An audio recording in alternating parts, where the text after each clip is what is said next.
Miss Marple finds herself in a quiet village library where whispers of a ghost haunt the old catalog drawers. When names appear on index cards that belong to long-dead residents, she realizes something sinister hides behind the haunting. Following the trail of forgotten books and hidden records, Miss Marple uncovers a crime buried in the stacks of time. Chapter 1. The Autumn Fete at St. Edmund's. It began, as many unsettling things in English villages do, with something frightfully ordinary.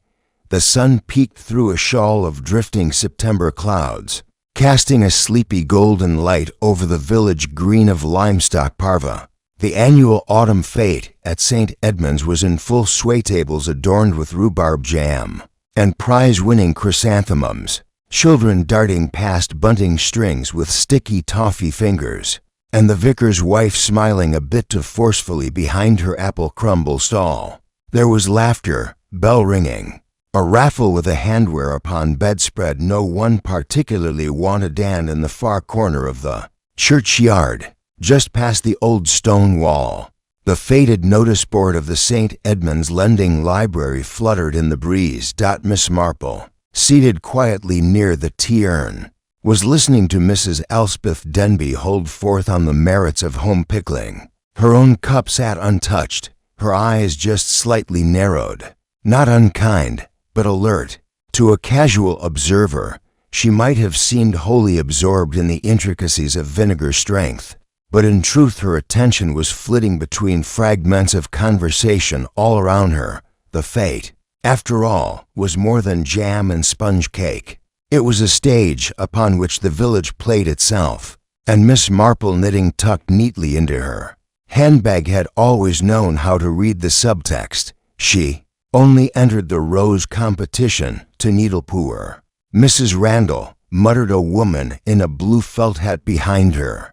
"Well, that's Mrs. Cleveland for you," came the reply. "Thinks the world revolves around her yellow hybrid." Miss Marple turned slightly to catch a glimpse of the speaker. That would be Mrs. Lyle, widow of a dentist, and no stranger to the quieter form of social sabotage. Somewhere near the stalls, young Edith Tremaine, the librarian's assistant, was darting between tables with a clipboard and a harried expression.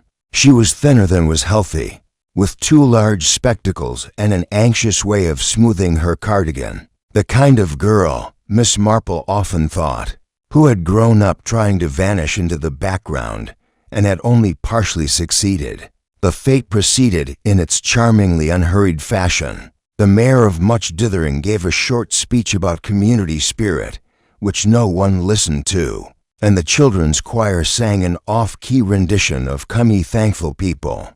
Come, it wasn't until nearly 4 o'clock, when the sky had begun to pale with the cool descent of evening, that the first note of real disruption came. It arrived not with a scream or a crash, but with a peculiar, breathless hush. Miss Partridge, the long-time librarian of St. Edmund's, nearly 75 and rather stooped, but known for her regimented memory and disapproving spectacles, emerged from the ancient door of the church library, her face an alarming shade of chalk. In her trembling hand she held a thin sheet of card, which she kept glancing at as though it might vanish. "Oh dear," she murmured. "Oh my, I don't understand." A few people noticed.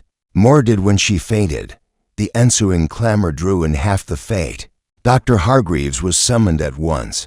Mr. Lyle fetched smelling salts from the vicarage kitchen, and Miss Marple, still seated, gently set down her teacup. "Did she fall hard?" someone asked breathlessly. "No, just crumpled, like a marionette whose strings had gone." "What was she holding?" "I think it was one of the old library cards, the ones they used in the catalogues." Edith Tremaine knelt beside her employer, tears pricking the corners of her eyes. "She's never done this before. Never. Not even when she slipped on the ice last year. And she's been off lately." Dr. Hargreaves emerged from his cursory examination and reassured everyone that Miss Partridge would recover. "Shock, but what's odd is she didn't hit her head. Seems to have frightened herself more than anything." Someone picked up the card from where it had fallen beside her. It was a library index card, yellowed, typed, and smudged with age, from the reference drawer labeled biographies, and it bore only a title and a handwritten annotation, Hayden, Rupert, A Study in Duality.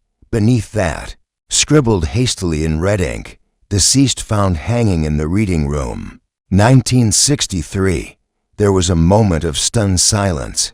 Then, from Reverend Collier, a low whisper, "But Rupert Hayden didn't die in the library. He drowned at sea, didn't he?" "Years ago," someone added nervously. "That was the story. Drowned off Dover, that's what we were told. But that's not what this says," said Edith, her voice shaking. "And this wasn't written until recently. That handwriting, it's not Miss Partridge's." Miss Marple leaned slightly forward, her expression serene but inwardly sharpened. She remembered Rupert Hayden, though it had been nearly 20 years. A brilliant, if troubled, local historian with a penchant for Greek tragedy and secret friendships. His disappearance had been tragic, yes, but unremarkable. Or so it had seemed. She looked again at the cluster of villagers now forming around the fallen librarian, and at the card being passed with growing tension from hand to hand. Something was shifting, not loudly, not overtly, but underneath the weight of jam stalls and hymn singing. The past had begun to unearth itself, and in Miss Marple's mind, a single question bloomed quietly. Who had placed a ghost in the library catalog? Chapter 2.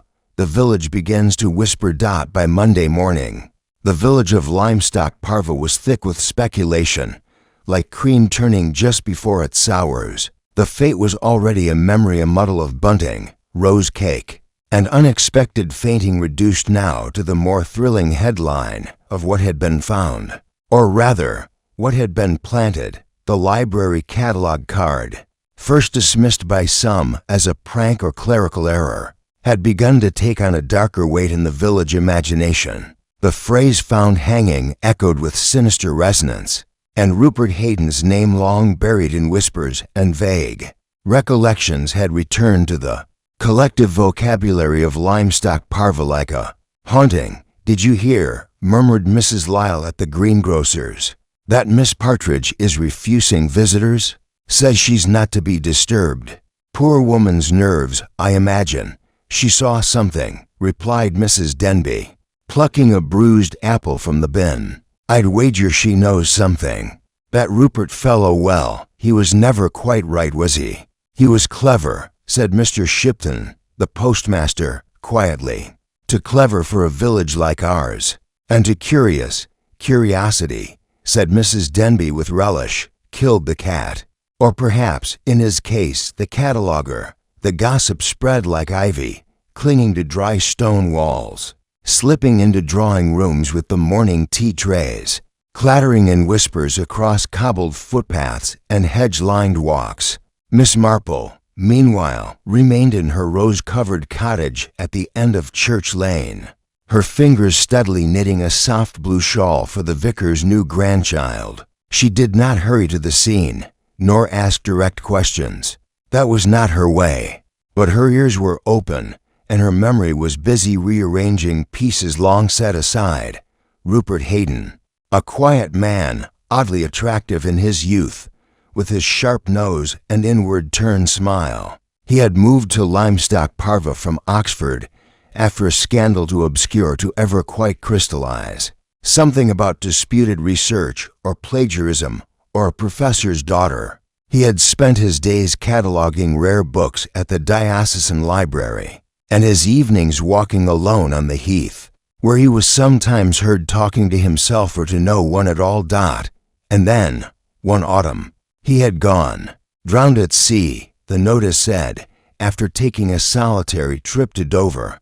There had been no body, only a letter to a friend in London, and a note left in his rooms expressing regret and something bordering on poetic surrender. But if the library card was to be believed, then something was wrong, deeply wrong. Edith Tremaine, for her part, arrived at Miss Partridge's cottage promptly at 10 o'clock Monday morning. a basket of scones in hand and concern etched between her brows. She's not herself. She told Miss Marple after being invited in. Not since the fete. She keeps saying she misfiled something. But then she goes on about shadows and memories and how truths have expiration dates. It's not like her. Miss Marple poured tea with precise grace. May I ask, my dear, whether Miss Partridge had access to the library catalogue recently? Oh, yes, Edith said. We just had the drawers reordered, you see. She insisted on going through each card. Wouldn't let me help. And did you notice that card before? The one about Mr. Hayden? Edith hesitated. No, but the thing is, I think someone slipped it in afterwards. I only noticed it when she dropped it, but it felt newer than the others. It wasn't typed like the rest, just handwritten. And there was no stamp, no date stamp. Miss Partridge stamps everything. Miss Marple's eyes gleamed, though her voice remained mild. And you're certain the handwriting was unfamiliar? It wasn't hers, and I don't think it was Mr. Hayden's either. I've seen some of his notes from years ago in the local history folder. More looping, more romantic, if that makes sense. This was sharper. Male, I think. Very neat. Miss Marple nodded as she stirred her tea once, clockwise. Miss Partridge seemed very distressed by it. Edith continued. She kept saying, I told him to keep it quiet. I told him it was too late. Then she shut herself up. I don't know what she meant. Miss Marple sat silently for a moment, knitting needles forgotten in her lap. The click of the grandfather clock in the corner seemed louder than usual. There's something peculiar, you see, Edith said quietly. I went back to the library yesterday evening alone, just to tidy, and that card was gone. Drawer 17B. I swear it's not there anymore. Miss Marple gave her a long, measured look. My dear, do you believe someone might have removed it deliberately? Edith nodded. Yes, but I think it was after I saw it, which means someone must have known I did. That night, a light mist settled over Limestock Parva, coating the hedges in silvery beads and making the gas lamps burn just a little more orange. The streets were quieter than usual. The vicar locked the church doors early, and Mrs. Cleveland, who had taken second place in the rose competition and was still rather sore about it, swore she saw a figure pacing between the headstones near the old library window. I thought it was one of the Tremaine boys, she said later, but no, it moved to floaty, like someone lost, or listening. Tuesday brought more than just lingering fog. At precisely 9 o'clock, Mr. Cotterill, the council clerk, and volunteer archivist walked into the library with a sheaf of housing maps from 1912, and stumbled over a stack of books oddly placed at the foot of the librarian's desk. And then he saw the catalog drawer. Drawer 17B had been pulled out halfway. It hung crooked on its runners, one end splintered where it had clearly been forced. Cards were scattered below like fallen dominoes. At first he assumed it was an accident, some elderly patron perhaps fumbling for reference. But then he noticed something worse. Pinned to the side of the drawer, with an old brass bookplate nail, was a torn corner of paper.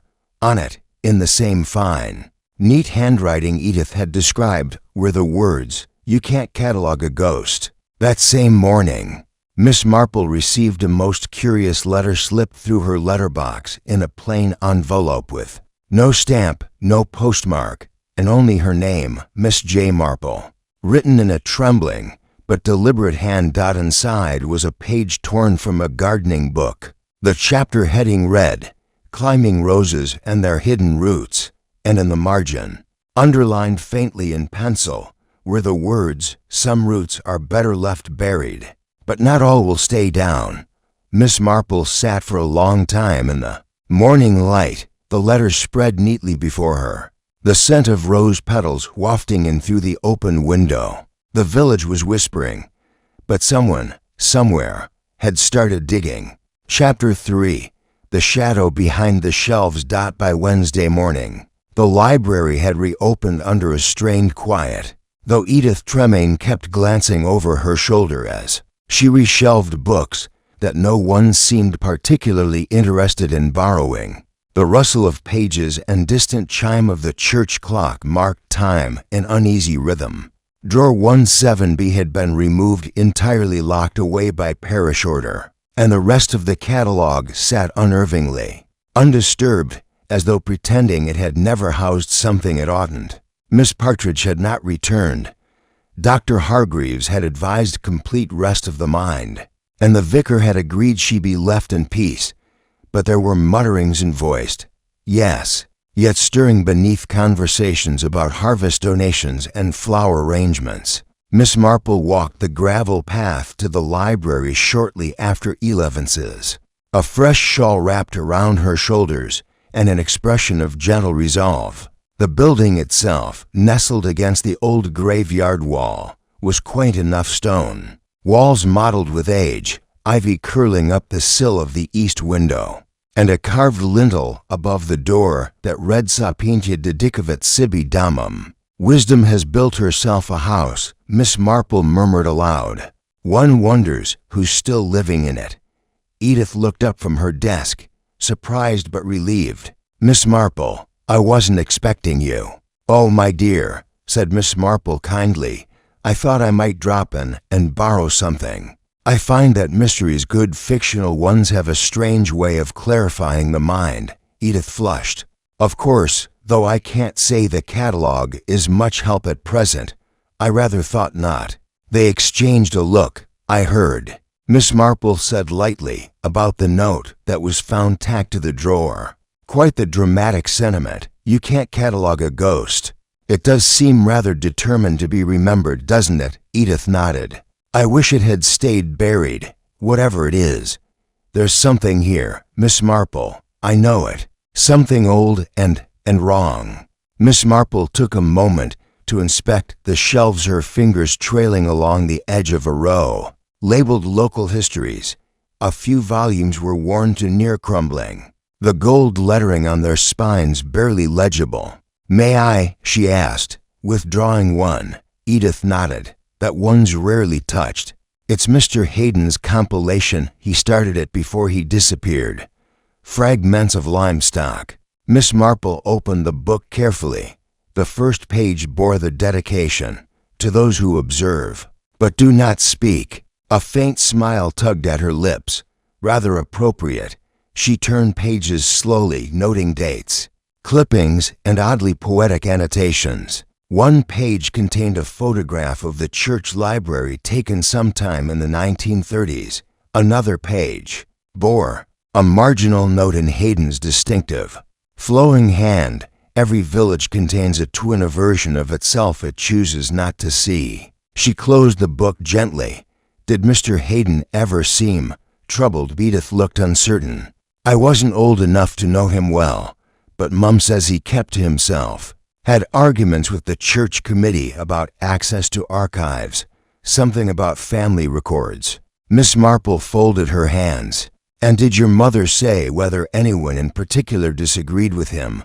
Well, said Edith, after a pause, Reverend Collier, I suppose.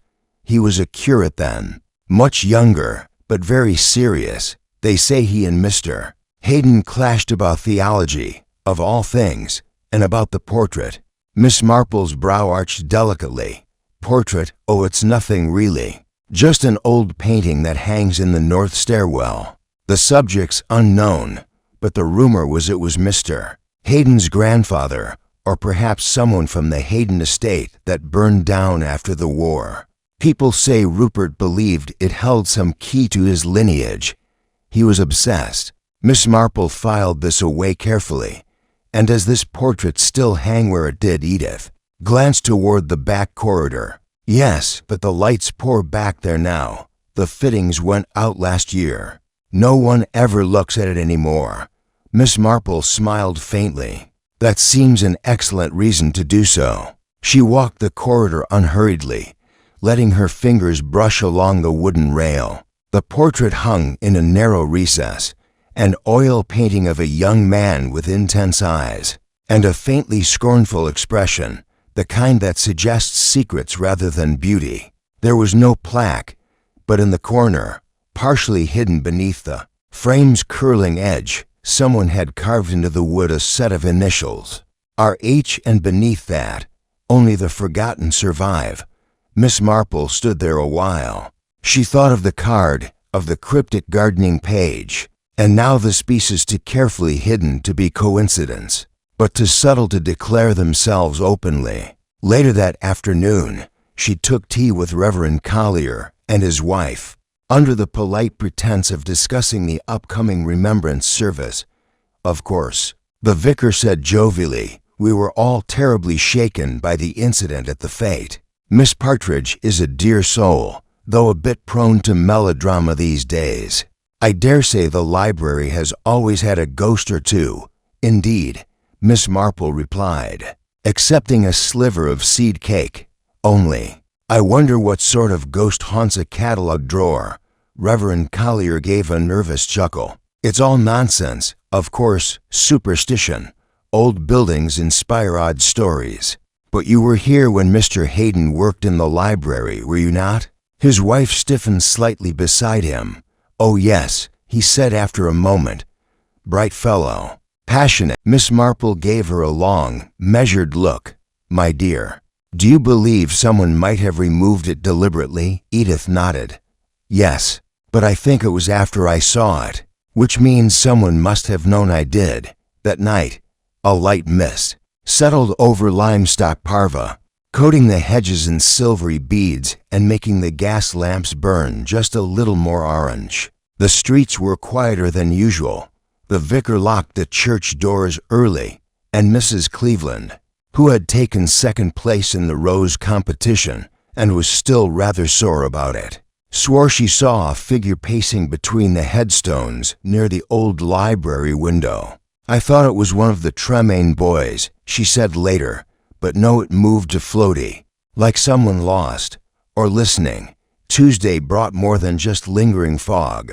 At precisely 9 o'clock, Mr. Cotterill, the council clerk, and volunteer archivist walked into the library with a sheaf of housing maps from 1912, and stumbled over a stack of books oddly placed at the foot of the librarian's desk. And then he saw the catalog drawer. Drawer 17B had been pulled out halfway. It hung crooked on its runners, one end splintered where it had clearly been forced. Cards were scattered below like fallen dominoes. At first he assumed it was an accident, some elderly patron perhaps fumbling for reference. But then he noticed something worse. Pinned to the side of the drawer, with an old brass bookplate nail, was a torn corner of paper. On it, in the same fine, and something, still, refused to be filed away. Chapter 4. The Man Who Never Visited the Library. The following morning brought with it the pale hush of early mist and the faint smell of wood smoke, curling from chimneys. Limestock Parva, in the autumnal light, seemed all innocence again. Garden gates creaking open, milk bottles clinking on stone steps, and the butcher's van rattling its sleepy way down Bell Lane.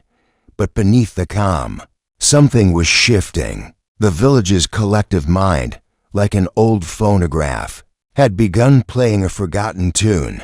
The name Rupert Hayden was being whispered in shop corners and murmured under breath at the church hall. Miss Marple, however, turned her attention to someone else entirely. That morning, she sat in the drawing room of Mrs. Daphne Hale, Rupert Hayden's former landlady. The Hale cottage was narrow and neat, overrun with embroidered cushions and a great many porcelain birds. Mrs. Hale herself was an angular woman in her 60s, with permanently pursed lips and a disapproving cluck, as though perpetually disappointed by the way the world had turned out. He was never a comfortable lodger, she declared after pouring Miss Marple a thin stream of tea, always scribbling late into the night. Candlelight, mind you, wouldn't abide electric. Said it disrupted something spiritual. And did he have visitors, Mrs. Hale? Miss Marple asked gently, adjusting her shawl. Friends, rarely. There was one gentleman tall, wore gloves even in summer, Odd name. Forsyth, perhaps. Came twice in the span of a fortnight. They argued, I recall. Something to do with inheritance rot or names that don't belong. Miss Marple blinked. And after Mr. Hayden vanished, Mrs. Hale sniffed. We let the room to a retired clerk.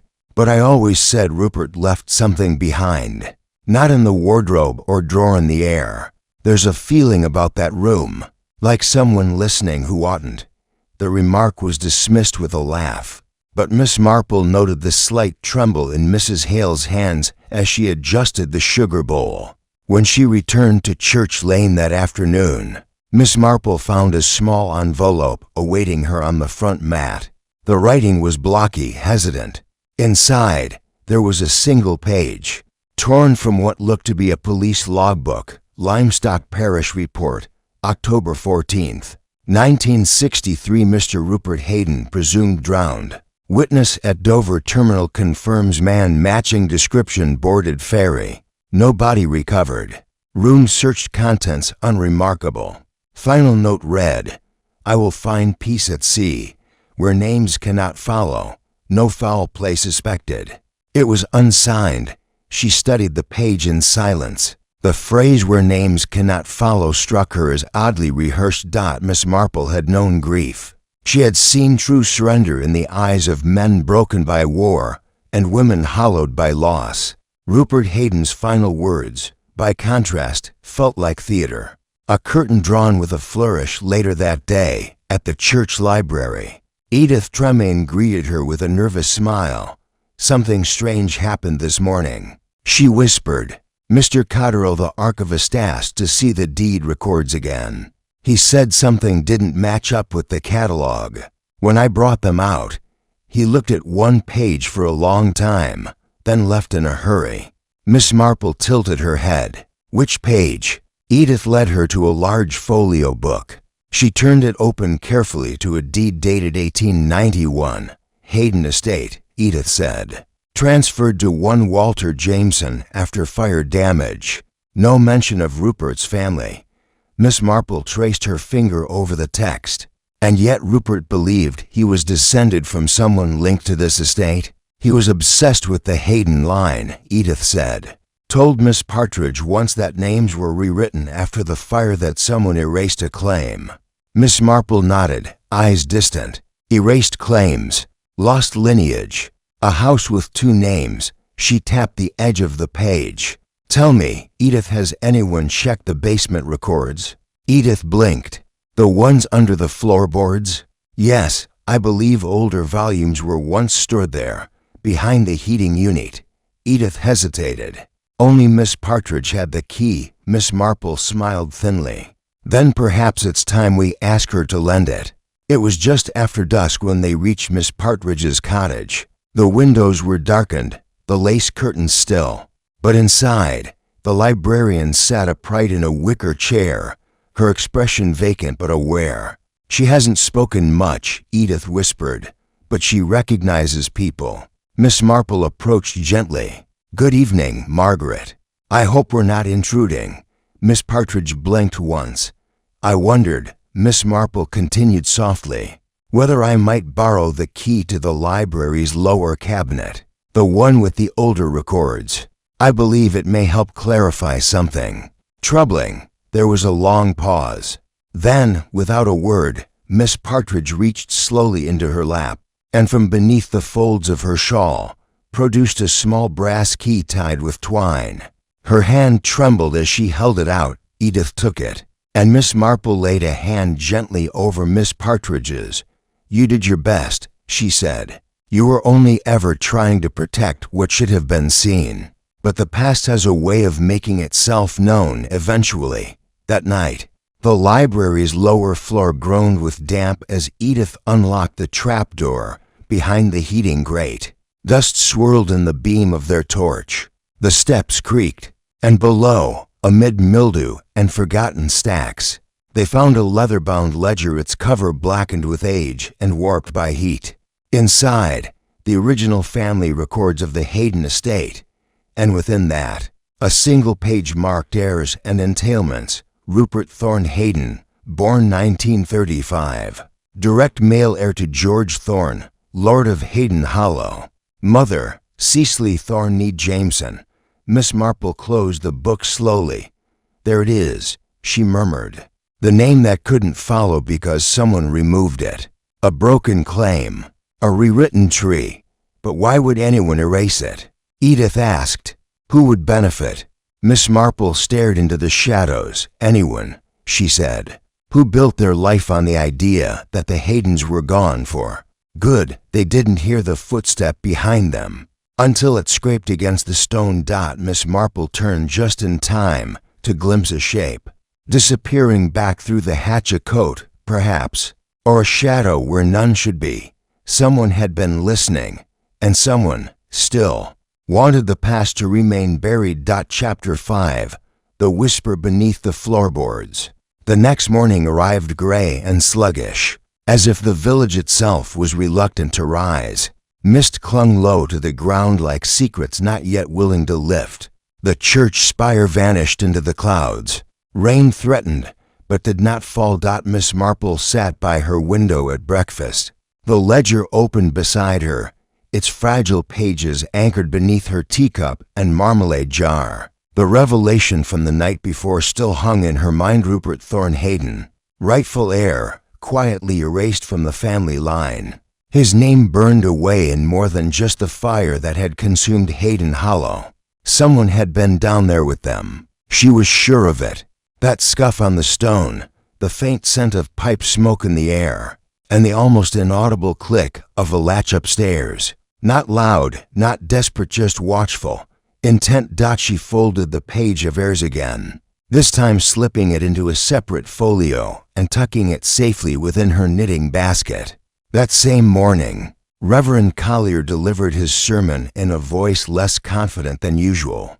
It was Harvest Sunday, and the pews were adorned with pumpkins and bundles of wheat tied in brown string. But the congregation was subdued. Even the children fidgeted less than normal. Afterward, in the courtyard where tea and digestive biscuits were laid out on a folding table, the vicar turned to Miss Marple with a forced smile. I do hope, he said, that this talk of catalogues and ghosts hasn't upset you too much, Miss Marple. These things have a way of taking on a life of their own. She sipped politely. I find ghosts are rarely as troubling as the living, Reverend. He chuckled nervously, then quickly excused himself when Mrs. Lyle approached waving a newsletter. It was just as well. Miss Marple had no intention of pressing him further. Not yet. She knew when to lean and when to wait. Instead, she made her way through the crowd to Mr. Cotterill, the parish clerk. He was a small man with a polished bald head and a habit of adjusting his spectacles, even when they hadn't slipped. Double quotes, Miss Marple, he said, startled.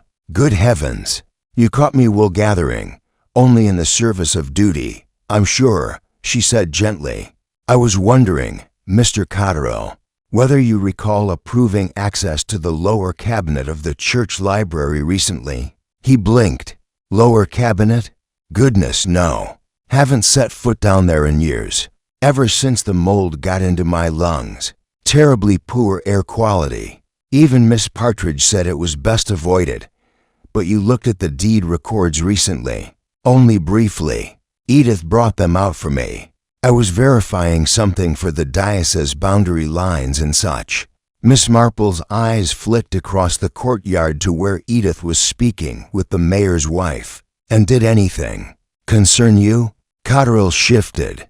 Not precisely, but there was something odd. The 1891 transfer deed, well, I remembered it listing only the Jameson name, but when I saw it again, the script looked altered. Not recently, mine just.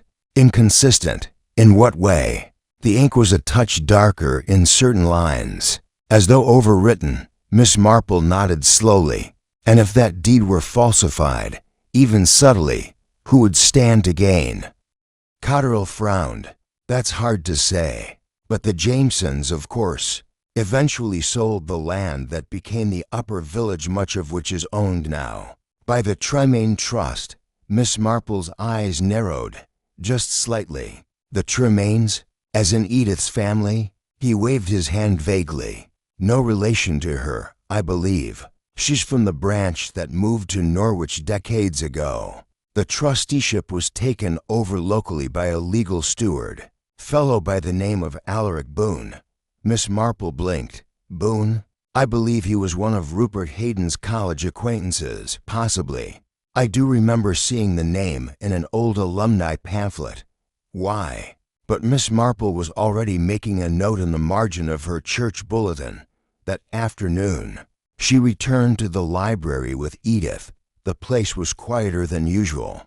The rain had begun at last, a soft whisper against the tall leaded windows. Edith brought out the thick address ledger, which Miss Partridge had always kept in a locked drawer.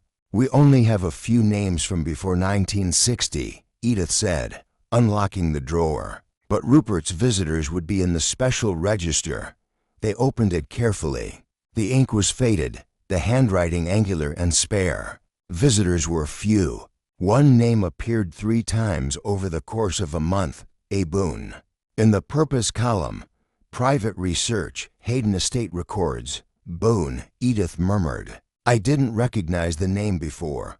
Nor did I, until this morning, Miss Marple replied. But it rather seems that he was interested in Rupert's claim, or more accurately, in suppressing it.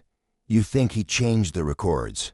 I think he may have convinced Rupert that doing so was necessary or unavoidable. Or perhaps he let him believe something worse might happen if the claim ever became public. But why would Rupert agree? Miss Marple shut the ledger gently. Because he believed it deeply in justice to fight injustice. Some men, my dear, withdraw rather than war. Edith hesitated.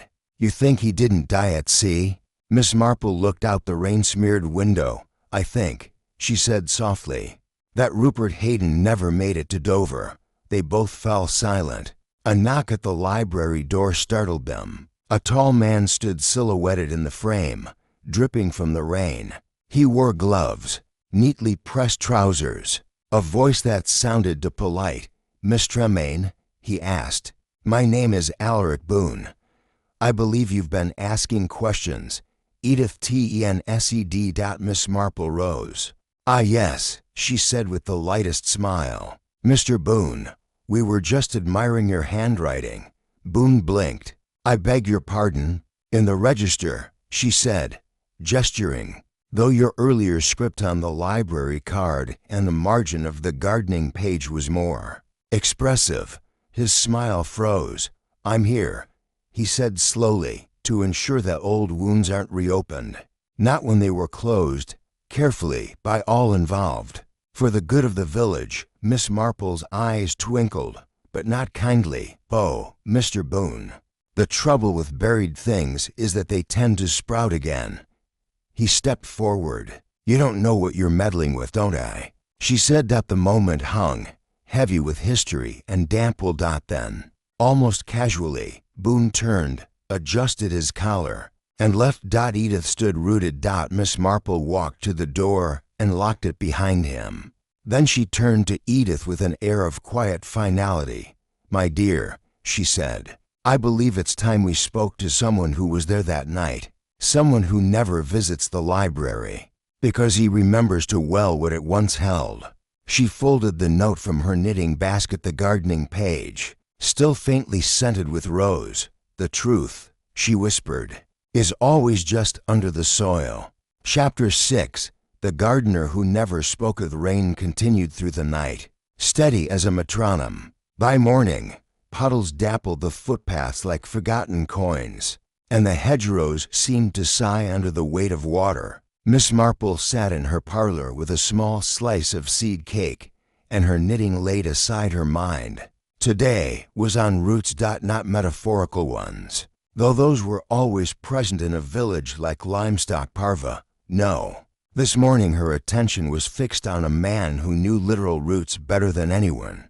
Cyril Grange, the church gardener. Grange had worked the soil around St. Edmund's for over 3 decades.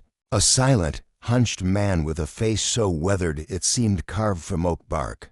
He rarely spoke unless spoken to, and even then, only in nods and monosyllables. He was overlooked by most, blending into the scenery like the ivy on the chapel wall. But Miss Marple had always paid attention to those who lingered on the periphery. It was he, after all, who tended the grounds the morning after Rupert Hayden was presumed drowned. And Grange had never once set foot inside the church library. Not once.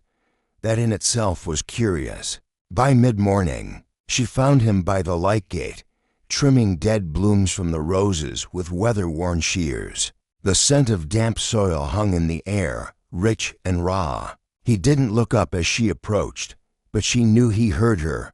"Good morning, Mr. Grange," she said gently. "You keep these beds so tidy one might forget autumn's already crept in." He grunted in vague agreement. She waited, then said, "You were working here the morning Mr. Hayden disappeared, were you not?" The shears stopped mid-snip. His head turned slightly, though his eyes did not meet hers. "I remember because you were planting bulbs beneath the west window," she continued. "Daffodils, I believe. Miss Partridge mentioned it at the time. Said it was unusual to begin them that early." Still silence. A small tremor ran down the muscle of his jaw. "I wondered," she said carefully, "if you might have seen anyone entering the library before the news came. Anyone who shouldn't have been there." He remained motionless for so long she thought he might not answer at all. Then, in a voice cracked with rust, he said, "I saw smoke." "Smoke?" He nodded once. "From the library vent. At dawn." Miss Marple blinked. "But the library's fireplace hasn't worked in years." "Exactly." She paused, then sat on the bench nearby, her expression softening. "Mr. Grange, did you see who was inside?" Another pause, then a faint, gravelly, "Yes." She waited. "I saw the young vicar." Miss Marple's breath caught just faintly. "You mean Reverend Collier?" He shook his head slowly. "Before him, Curate Vincent. Wasn't his real name. Called himself Forsyth when he came." "Same man." She sat very still. "You're certain?" Grange looked at her then, his eyes like rain-washed slate. "I never forget a face." Miss Marple leaned forward slightly. "Why didn't you say anything?" His eyes dropped again to the shears. He resumed clipping, slowly. "Because the next day, the bishop came, and they buried the matter. Told us all that Rupert had drowned. But I saw Forsyth carry something out of the library at dawn. A canvas bag, long, heavy." Miss Marple's voice was quiet. "You think it was the body?" Grange didn't respond, but his silence said everything. She sat in the stillness of the graveyard for some time after he left. The rain had lightened to mist. The world was muted, wrapped in veils of damp dots. So it hadn't been the sea that took Rupert Hayden. It had been a man with 2 names, 2 lives, and access to church property. A man who would have reason to erase a family claim tied to ancestral land. And now, perhaps, reason to threaten anyone who sought to dig that claim back up. She rose and made her way back to the vicarage. Inside, she found Reverend Collier in his study, polishing a silver goblet with more vigor than necessary. "Miss Marple," he said, standing quickly. "What a surprise. I wonder if I might borrow your baptismal records," she said politely. "From 1930 to 1940. I'm tracing a friend's ancestry for a family tree." His face twitched only slightly, but enough. "Of course," he said after a pause, "though those volumes are rather delicate. I'll be very careful." He disappeared for a moment, returning with a narrow book bound in frayed blue cloth. "We've had some pages removed for restoration, but most are intact." She flipped slowly through the names. So many Jamesons and Tremaines, such a dense web of families. She reached the 1935 entries. There it was, Rupert Thorne Hayden, born the 15th of April, mother, Cecily Jameson, father, unknown. "Curious," she murmured. "I wonder why the father's name was left blank." Reverend Collier cleared his throat. "Out of wedlock, perhaps." It wasn't uncommon, especially when military men passed through. She closed the book. "Thank you, Reverend. This has been most helpful." He smiled thinly.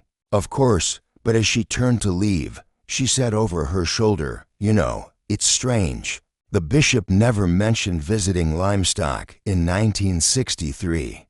I happened to write to his former secretary last year for a completely unrelated inquiry, and she was meticulous about calendars." He froze. "I dare say the only person who came that morning," Miss Marple said, her tone still mild, "was a man with a canvas bag, and 2 names, outside." The rain had stopped. The sky was clearing but in Limestock Parva, the past was clouding again, because someone had lied, not just about a name, but about a death. Chapter 7. A silence too carefully kept.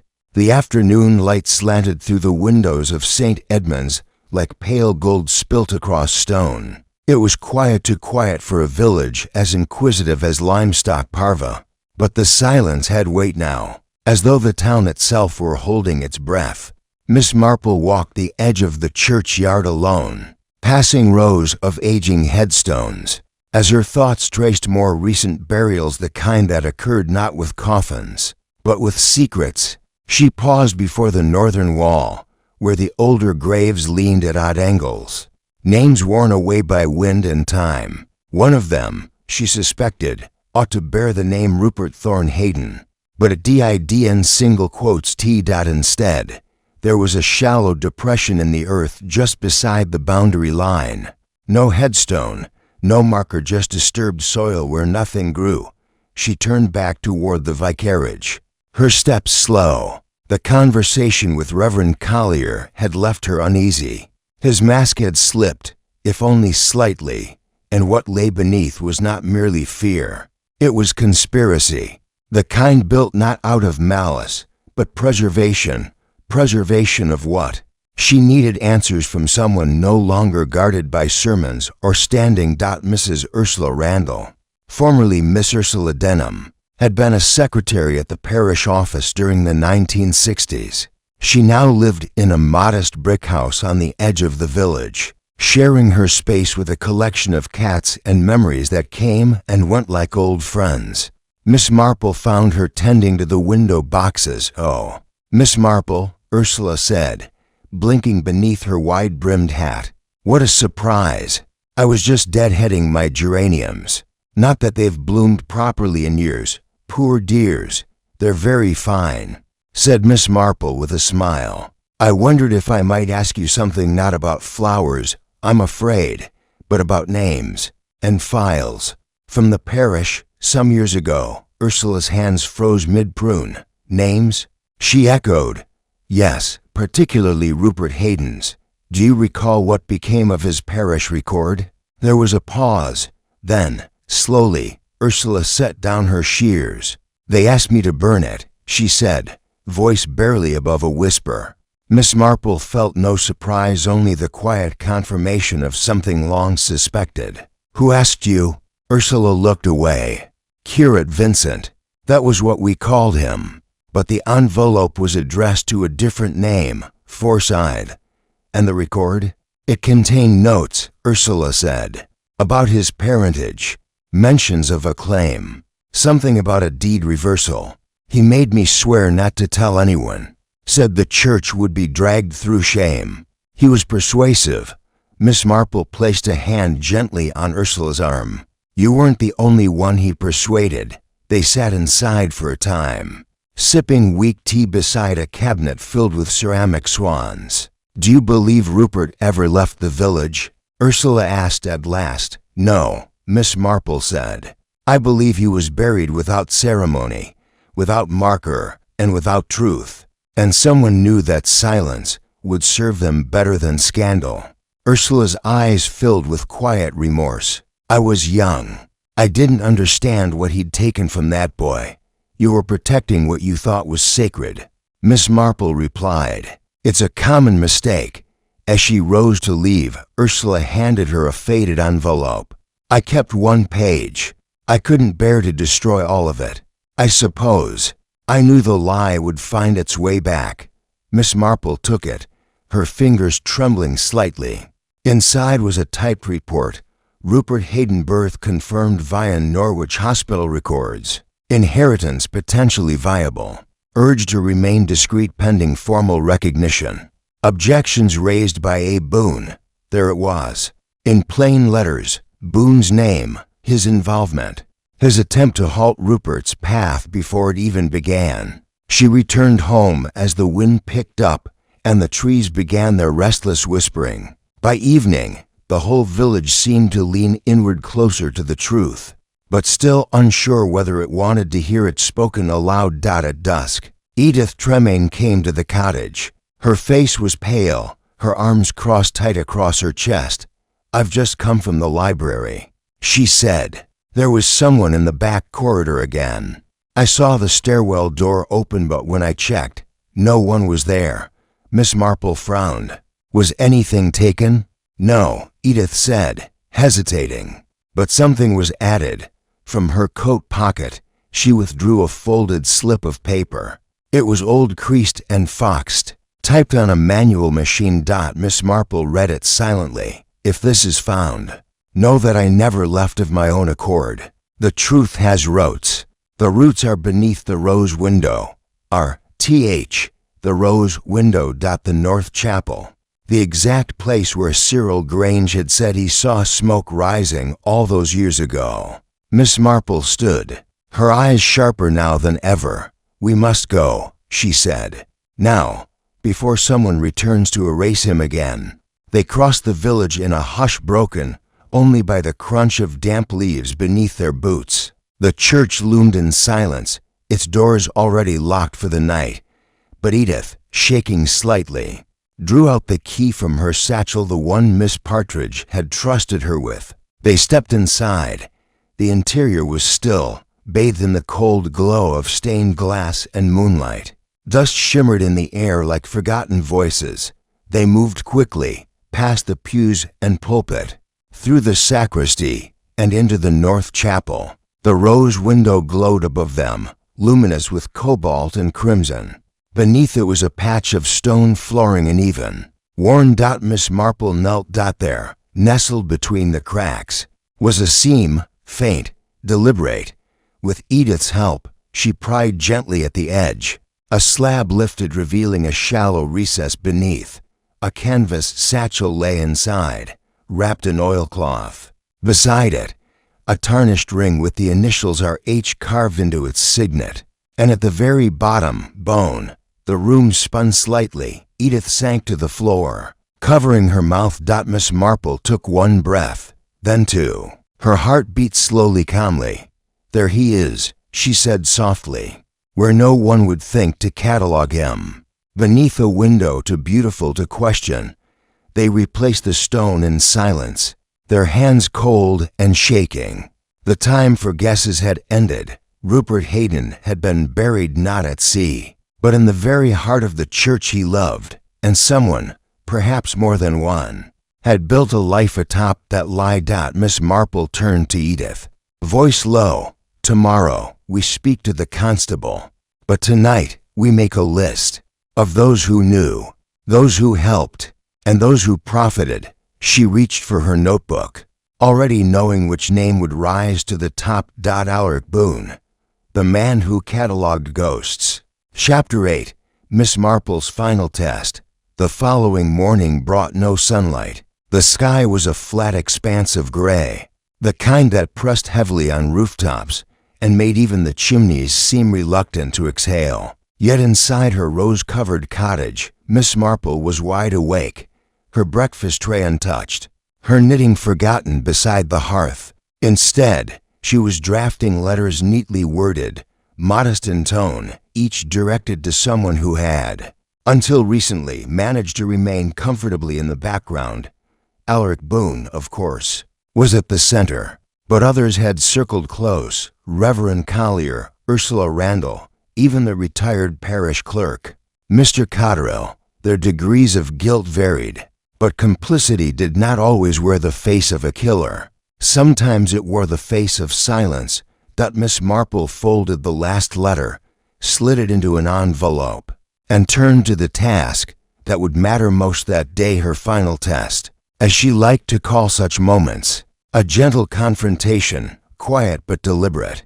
The truth, she knew, was often revealed not by direct accusation, but by reaction. And she had no doubt Alaric Boone would react.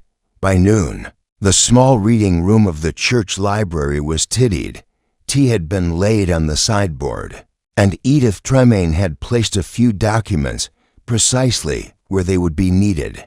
The sun had not broken through, but the rain had held off, leaving the air heavy and waiting. Boone arrived on time. He stepped inside with that same polished ease he had brought with him days before, dark coat impeccably tailored, gloves tucked neatly in one pocket. His eyes scanned the room quickly, then landed on Miss Marple with the faintest flicker of amusement. "You wish to see me," he said, voice cool. "Yes," Miss Marple replied from her seat by the window. "Do sit down, Mr. Boone. There's something you might help us clarify." He sat with care, legs crossed, fingers steepled. "If this is about those old catalogues and ghost stories, I'm afraid I've already given all the insight I have." "Oh, it isn't quite about ghosts anymore," Miss Marple said softly. "It's about legacies, and the lengths to which some men will go to prune a family tree." Boone's smile didn't falter. "I see. You mean Rupert Hayden." Miss Marple offered him a cup of tea, which he declined. "Yes, we found something, Mr. Boone. A number of things, actually." She gestured to a folder on the desk beside her, including birth records, personal letters, and a testimony from someone who saw you remove something from the church library the morning Rupert was declared missing. There was a pause, slight but perceptible. "I see," Boone repeated, more slowly. "You were close to Rupert once," Miss Marple continued. "From Oxford days, I believe. But you saw what he might reclaim, what your own connections to the Jameson Trust would stand to lose. So you offered him advice, persuasion, perhaps even protection, until he refused. And then—" She let the implication hang, unsaid. Boone's voice was low now. "You have no proof, no," she said, "but I have something better. Your reaction." His eyes met hers sharply. "Your name appears in every file that matters," she went on. "Each decision to alter or suppress Rupert's claim bears your influence. Miss Randall's testimony confirms you ordered the burning of the parish records. And Reverend Collier, well, he did what he was told, because he believed the church's reputation was more important than a dead man's inheritance." Boone stood abruptly. "This is absurd." But Miss Marple remained calm, her voice never rising. "It's curious, isn't it, Mr. Boone, that the one place Rupert believed safe enough to hide the truth, the church, was the very place where he was silenced, and you helped ensure that silence endured." "I did no such thing." "You did," she said gently, "because you were the one who catalogued his disappearance. You created the illusion of departure, a ferry ticket, a note, a story to clean to question." Edith stepped forward now, holding up the canvas satchel they had found beneath the rose window. Boone's eyes locked onto it with unmistakable recognition. "You buried him beneath the church he served," Miss Marple said, "and you nearly got away with it." Boone's composure cracked then. He took one step toward the satchel, stopped, and turned sharply toward the door, but Constable Reeves, summoned quietly that morning, stepped into the frame. "I think we'll need you to come with us, sir." Boone did not resist, but as he was led out, he turned to Miss Marple with a look not of hatred but of understanding. "You're not what you seem," he said. Miss Marple tilted her head. Neither was Rupert. The hours that followed were filled with quiet conversations, handwritten statements, and the rustling of papers long hidden. Edith worked beside Miss Marple in silence, her hands steadier now. The weight of secrets was lifting, one document at a time. Reverend Collier came later, hands folded, eyes downcast. "I didn't know he'd buried the boy," he said softly. I thought Rupert had simply fled. Boone told me it was for the best, that it would protect the church. I never questioned it. Miss Marple said nothing for a long time. Then she asked, "Why do you think people believed he had drowned?" "Because no one wanted to ask where he'd really gone." She nodded. "You may still serve your congregation, Reverend, but you must tell them the truth." And he did, that Sunday. Rupert Thorne Hayden's name was spoken aloud for the first time in decades. A service was held in the North Chapel, beneath the rose window. No eulogy, just a reading from Ecclesiastes and the soft fall of flowers placed on the stone, where his body had once lain hidden. Edith read the final lines from a letter Rupert had written but never sent. "If I vanish, let it not be into silence. Let the roots remain, so something else might grow." Afterward, the villagers lingered quietly, exchanging glances tinged not with suspicion but sorrow. Grief, long delayed, had finally begun to bloom. And Miss Marple. She walked home in the late afternoon light, past the hedgerows and chimney pots, the scent of turned earth rising on the breeze. She thought not of murder or deceit but of legacy, of how some truths, no matter how carefully buried, had a way of rising through the soil, cracking even the oldest stones, because secrets, like roots, always seek the light.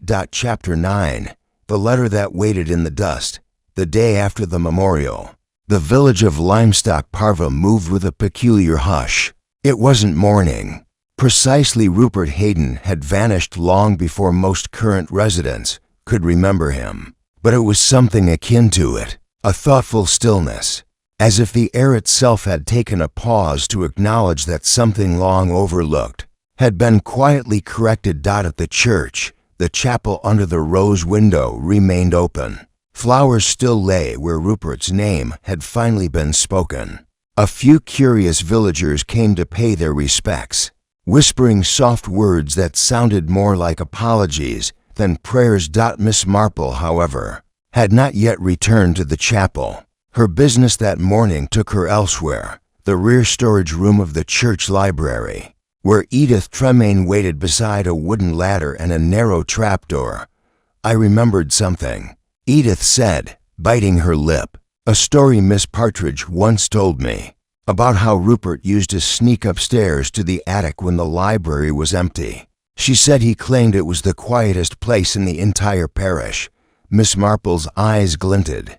"Did she ever say what he kept there?" "No, only that he had a particular floorboard he would tap before he left. She said it was how she knew he'd been there, even when he never signed the log." The trapdoor creaked open, and a rush of dry, archival air met them. It smelled of vellum and dust, of long-forgotten letters and sun-bleached ink.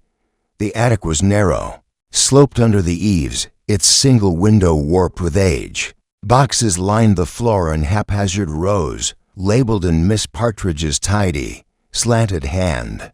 But one corner was different, bare, except for a single wooden crate pushed against the wall. Miss Marple knelt beside it. It was nailed shut with only two small rusted brads easily pried loose. Inside lay a stack of papers wrapped in oilcloth, tied with string. Atop them sat a leather-bound journal with initials pressed faintly into the cover. RTH. Edith knelt beside her, breath caught. They opened it together. Rupert's handwriting filled the pages. Neat, slanted, spare. Not the romantic script Edith remembered from his historical notes, but something more urgent. Private, a record of thought and fear. September 9th. Boone has returned. He says the claim is dangerous, that people will be harmed. He speaks like a friend but listens like a lawyer. I no longer believe he came here only for advice. September 13th. The vicar is acting odd, avoiding me. I suspect they've spoken. I don't blame him, his position is delicate, but I feel the walls closing. September 16th. Miss Partridge asked if I wanted to seal the old birth record. I saw fear in her eyes. She only wants peace. I want peace too, but not this kind. Miss Marple turned the page. Further entries grew more erratic. as if his thoughts were racing faster than the pen could follow. September 19th. Someone entered my room while I was out. I left a page beneath the dresser. Gone now. I can feel the pressure building. I've begun copying documents and leaving them in the attic. If something happens, I hope someone finds them. September 22nd. They think I'll run. Boone even left a ferry ticket. A message, unsigned, take it or be taken. I won't take it. I won't disappear on their terms. September 23rd. If I vanish, look beneath the rose window. That's where I've marked it. Beneath the journal were the copied documents Rupert had referenced. Photographs of estate records, birth certificates, a sketch of the Hayden family tree, with his name drawn firmly in. Miss Marple placed the journal gently in her lap. "There's no question now," she said. He knew they were closing in. Boone's threat wasn't metaphor, it was a timetable. Edith's voice was hushed. "We should give this to the constable, and we will. But I think one more person should see it first." That afternoon, Miss Marple paid a quiet visit to Miss Partridge.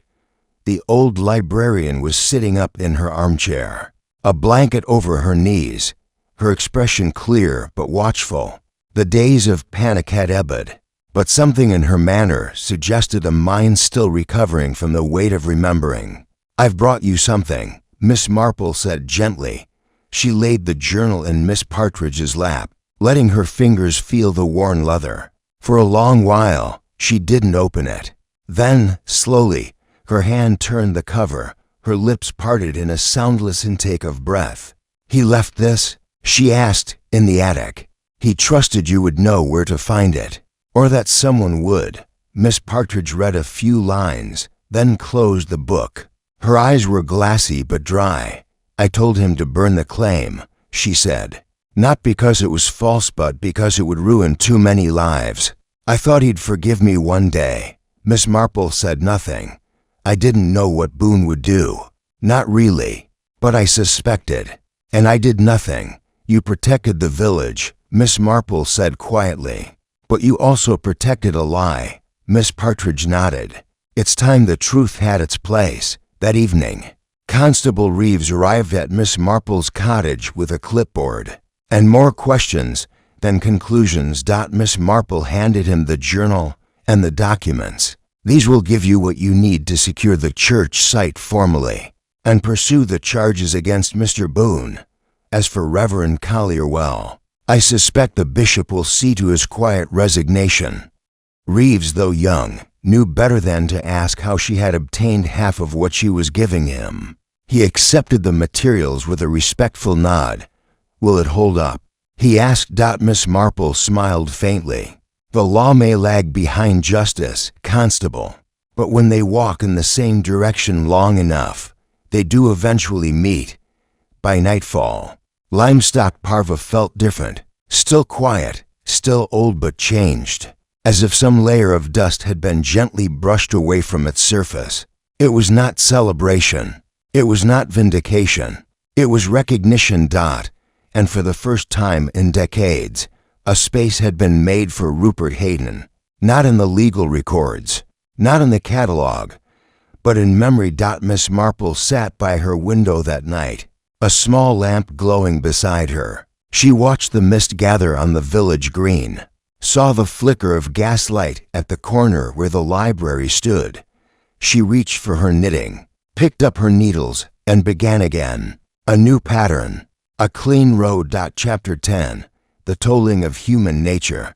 The trial never made the national papers, but in Limestock Parva, it echoed through parlor rooms and post office queues like the last chime of a long silent bell. Alaric Boone was charged not with murder, there was no living witness to the act, but with obstruction of justice, falsification of parish records, and conspiracy to suppress inheritance. It was enough to collapse the delicate house of cards he had so carefully constructed. Reverend Collier resigned quietly, citing exhaustion of spirit. He left behind a locked study and a congregation divided between sympathy and shame. Ursula Randall, at Miss Marple's urging, gave a full statement to the diocesan inquiry, and Edith Tremaine, once an anxious shadow in the library, was named acting parish archivist. Her back was a little straighter now. Her voice no longer trembled when she spoke. As for Miss Partridge, she did not return to the library, but she attended Rupert Hayden's formal reburial service. No words were spoken, none needed. The headstone was simple: Rupert Thorne Hayden, son, scholar, rightful heir. Flowers were left in silence. A name had finally come home. In the weeks that followed, the village settled back into its rhythms. Flowers pruned, teacups washed, newsletters folded with mild gossip and trivial scandal. But some things lingered. The crack in the chapel stone, now respectfully sealed. The whisper that truth can grow in any soil, if patient enough. On a quiet Sunday afternoon, Miss Marple sat once more in her rose-covered parlor, a letter from the bishop folded in her lap. Thanking her for discretion and for justice, she smiled faintly. Justice was never tidy, never complete, but in this case, it had been enough. As she poured herself a second cup of tea, she thought of Rupert not as a name in a file or a ghost in a catalogue, but as a young man who had refused to vanish on someone else's terms. Truth, she knew, was a persistent thing, even when buried, especially then.